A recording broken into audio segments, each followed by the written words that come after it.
অযৌক্তিকভাবে কয়লার মূল্য কমিয়ে বড়পুকুরিয়া কয়লা খনিকে ধ্বংসের ষড়যন্ত্রের বিরুদ্ধে প্রতিবাদ সমাবেশ এবং মানববন্ধন করেছেন শ্রমিক কর্মচারীরা। কয়লা খনির প্রধান ফটকে এই মানববন্ধন ও প্রতিবাদ সমাবেশের আয়োজন করেন তারা। তাদের অভিযোগ, পিডিবির কাছে প্রতি টন কয়লা $176 পরিবর্তে মাত্র $104 বিক্রি করছে কর্তৃপক্ষ। এছাড়া কয়লা খনির পরিচালনা পর্ষদে পিডিবির কোনো কর্মকর্তাকে না রাখার দাবি জানান তারা। দাবি মানা না হলে কঠোর কর্মসূচির ঘোষণা দেন আন্দোলনকারীরা।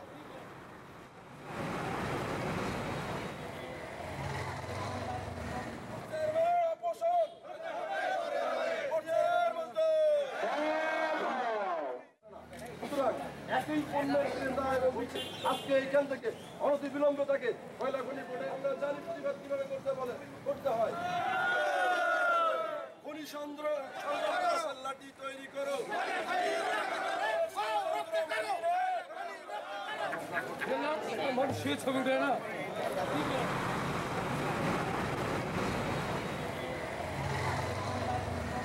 বান্ডেল থাকলে প্রতি সেনমানিতে টাকা বাঁচবে।